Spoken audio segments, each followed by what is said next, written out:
We're back and we're talking about the Village Connector Community foundational pillars. What makes this community what it is? And so, Glenn, we just finished talking about education and how it's more than just book learning, as they say. I don't know who says it, but somebody says Somebody it. said That's it. right. So now let's talk about another foundational pillar, health and wellness. Fantastic. Well, this is an important one. It's probably one of the first ones to get neglected, and I know that from personal experience, because whether we like it or not, when life gets busy and we start experiencing challenges and everything's a priority, one of the first things that becomes a non-priority is our health and wellness.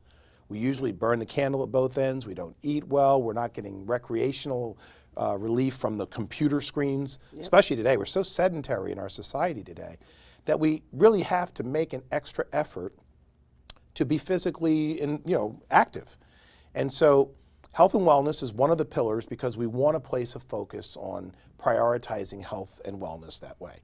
There's a lot of information in the news about treating sickness. The Affordable Care Act was a way for people to get access to affordable care.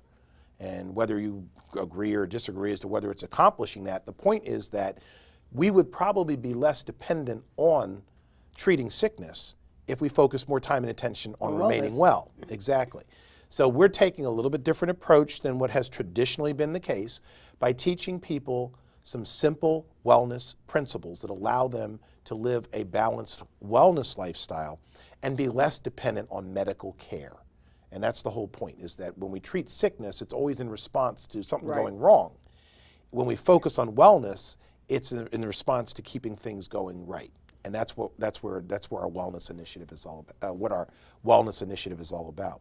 Now we're taking it a little bit further than just individual wellness, because anybody can focus on their nutrition and fitness and staying in shape and emotional and spiritual wellness. But I found that it works even better when people do it together. Ooh. And so we're looking at getting more activities going in local communities, community walks, for example. Picking a workout partner or a group of workout partners where you get together in your neighborhood, and while you're walking the neighborhood, you're also able to kind of police what's going on in your neighborhood. There's a lot of different ways to make this fit in and to combine or multitask, if you will, some of the things that you'd like to see in your community. I mean, think about how, we host, back in the day, and you might be able to relate to this, you're a little younger than I am, right? Yeah, right. You look a little younger than I do. You look a lot younger than I do. But here's the point. We used to do block parties in our local neighborhoods, and that was a great opportunity to get to meet your neighbors and hang out and have a good time. Why can't we do a block party where we go walking together? Or some kind of, we've got people walking around looking for Pokemon. Why can't we be talking to each other and walking our neighborhoods, looking for opportunities to keep our neighborhoods safe and looking for opportunities to serve our neighbors? It's just a matter of where you put your focus. So our wellness initiative, we're working with a task force of wellness professionals. These are registered nurses, they're doctors, they're people with nutrition and dietary expertise, personal trainers, to come up with things that you can do, very simple things.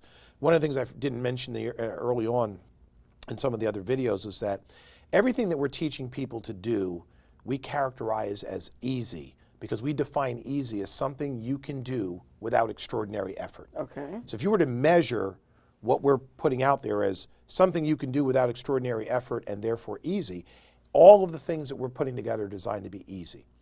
Now we're hoping that people don't make what's easy to do easy not to do by not doing it, because that's typically what happens. But our wellness initiative doesn't require you to have any extraordinary interest in strength training or being mercenary in your nutrition plan or whatever. Some of you may be, but you don't necessarily have to do that. It's all things that you can integrate into your daily routine in a way that makes you feel like you're making progress. A lot of our wellness initiative is encouraging parents to get the young kids involved in the wellness plan, going shopping, but giving them a role to play in it, Something as simple as helping them understand why you're picking things off the shelf, and it might even make you start thinking about why you're picking certain things off the shelf. That's a legacy that you leave your children. Okay. So our wellness initiative, again, very simple. Physical wellness, spiritual. By spiritual, I'm not talking about religion or anything like that. What I'm talking about is having the ability to develop mindsets that serve you. You know, learn something as simple as learning how to deal with fear and anxiety and stress. Those are all wellness principles. Okay. A lot of that is solved by understanding, you know, something as simple as spirituality. And again, not religion. You know, nothing wrong with religion, but that's not our focus. Right. Our focus is on helping people to understand how to deal with life's issues in a way that's productive for them rather than becoming overwhelmed by them. Okay. So nutrition, fitness, spiritual, emotional, social wellness, just how to get along with other people, how to enjoy other people. Never thought of that as being Exactly. wellness. Well, it really is when you think about it, because there's some people that are rather pathological in the company of others, and we need to address that. Okay. So again, everything that we do is designed to kind of work together. It's hard to draw a line between personal development, health and wellness, and professional development, but that's actually a good thing because you're basically able to accomplish all of that by just doing a few simple things consistently. So it's almost a holistic approach, and I don't mean holistic as woo, touchy-feelies per se, even though there's a little bit of that in some things, but whole, W-H-O-L, Exactly. holistic. So serving the mind, the body, the spirit, Yeah, exactly. And not only that, but and then you also look at, you know, if you look at how life works, literally how life works, you've got individual cells that cumulatively become life, you know, become your body. And so that's why we focus on helping people become the best they can be as individuals, and then to see the role that they play within their community when they get together with others. So it really is kind of an extension of that whole concept of understanding how life works. The other thing that struck me too was those of us who are, I think I've heard the term light workers, meaning we bring whatever messages we have within us out to light the world. And that could be technical, or that can be spiritual, emotional, whatever. So often we hear, especially for caregivers, and that's what we are, caregivers to the world, that we don't take care of ourselves, and we need to take care of ourselves or we won't be able to take care of the world. That's exactly right. So Yeah. think about this. That's a great analogy. If you want to be a caregiver and be effective as a caregiver, you have to start at home. And that means giving care to yourself.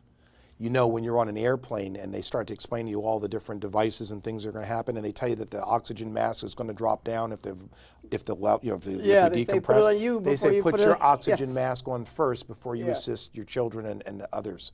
And that's true in personal development and in life generally. You have the ability to be of greater service to others when you are overflowing with abundance. And that starts with investing in your number one asset, which is you, which is why personal development, health and wellness, and professional development has to start at your doorstep. Then you can be more useful to other people. All right, so let's take another break. When we come back, let's talk about that other pillar of being useful to other people, the community. Very good. So we'll be right back.